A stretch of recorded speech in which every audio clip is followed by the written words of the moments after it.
Good morning, students. How you all are? Fine.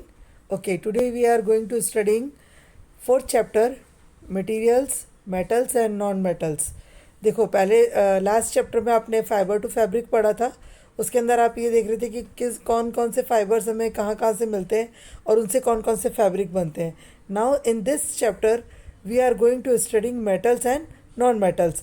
Means कि आपके घर में आयरन है, आपके घर में फॉइल शीट्स होती है, आपके घर में जो है वो एलुमिनियम के यूटेंसिल्स होते हैं.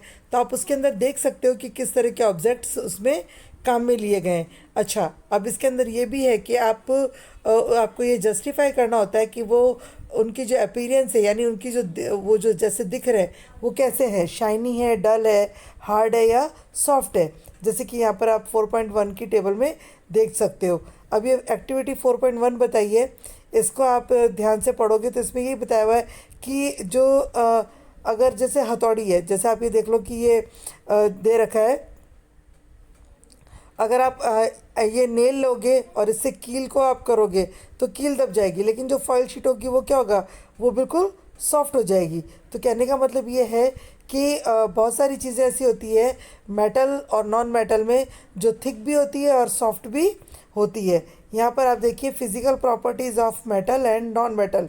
Have you ever seen a blacksmith beating an iron piece और an article made up of iron like a spade, a shovel, an axe? Do you find a change in the shape of these articles on beating? Would you expect a similar changes if we are try to beat a wood log? देखो अब इसमें आपने इसमें बता रहे कि एक जो ब्लैक स्मिथ होता है, जो औजार बनाने वाला होता है, अगर वो औजार बनाता है तो जैसे कि वो कोई लोहे की चद्दर पे औजार बना रहा है, तो जैसे उसको बीट करता है, जैसे उसको मारता है, तो उससे क्या होता है वो अलग अलग तरह के शेप में दे सकता है. आपको क्या लगता है ऐसे ही हम लकड़ी के किसी को हम शेप में अलग दे सकते हैं? नहीं. तो क्योंकि लोहा क्या है, मेटल है, और वुड लॉग क्या है, यानी लकड़ी का गट्ठर क्या है, नॉन मेटल है. ठीक है. You saw that the shape of the iron nail and the aluminium wire change on beating. आप देखते हो कि अगर हम कील को ठोकते हैं या फिर एल्यूमिनियम वायर को बीट करते हैं तो वो उनका शेप चेंज हो जाता है. If they were beaten harder these could be changed into sheets. अगर उनको लगातार बीट किया जाए तो वो शीट्स में यानी अलग अलग हिस्सों में बट जाते हैं. You might be familiar with silver foil use for decorating sweets. You must also be familiar with the aluminium foil used for wrapping food. आपको पता है हम एल्यूमिनियम की शीट्स काम में लेते हैं, है ना, जिसमें हम अपनी टिफ़िन लंच बॉक्स लाते थे, स्कूल में आते थे. आप पता हो तो आई स्कूल की याद आई क्या? हाँ, लाते थे ना टिफ़िन में फॉइल शीट्स में ब्रेकफास्ट है वो सब कवर करके लाते थे. तो the properties of metal by which then they can be beaten into thin sheets is called malleabilities. यानी कि जो पतली शीट्स काम में ली जाती है उसको क्या बोला जाता है, मेटल बोला जाता है. ठीक है, malleability बोला जाता है. अब देखिए this is a characteristic properties of metal. As you must have notice materials like coal and pencil lead do not show these properties. Can we call these metals? Can you hold a hot metallic pan which is without a plastic or wooden handle and not get hurt? Perhaps not. देखो इस पूरे इसमें 4.1 में आपको बताया हुआ है कि आप बहुत सारी ऐसी आपकी डे टू डे में चीज़ें हैं जो कि आप उनको अगर आप काम में लेते हो, जैसे प्लास्टिक और वुड है.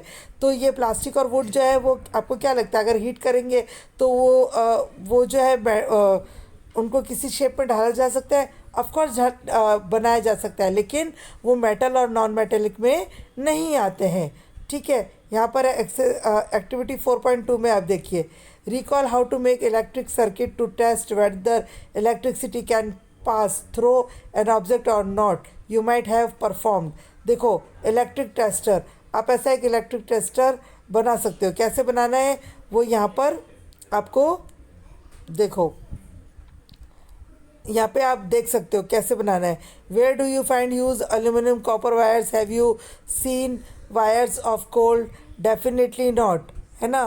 अब the properties of metal by which it can be drawn into wires is called ductility. यानी कि हम जो है अलग अलग तरह के वायर्स को काम में लेकर के और बना सकते हैं। आयरन देखिए कैसे बनता है। आयरन जो है iron plus oxygen plus water H2O magnesium Mg oxygen O2।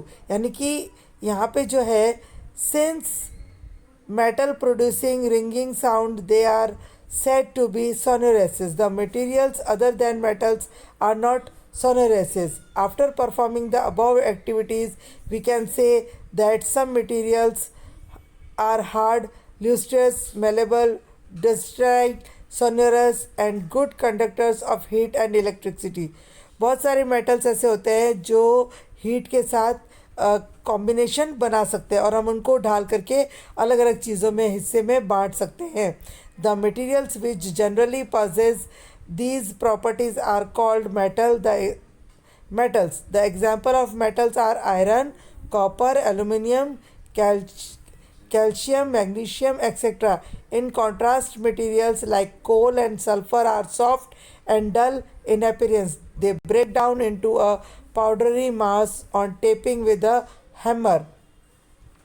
Hammer से अगर हम उनको करेंगे तो वो ब्रेक डाउन हो सकते हैं। They are not sonorous and are poor conductors of heat and electricity. These materials are called non-metals. The example of non-metals are sulfur, carbon, oxygen, phosphorus, etc. ठीक है, तो यहाँ पर आप जो है 4.2 में आप देखेंगे कि जो है you are familiar with the phenomena of rusting of iron. Recall the reaction by which is rust is formed.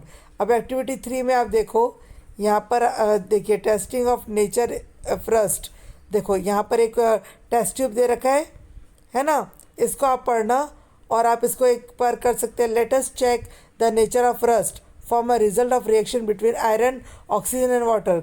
Collect a spoon full of rust and dissolve it in a very little amount of water. You will find that the rust remains suspended in water. Shake the suspensions well. Test the solution with red and blue bituminous paper.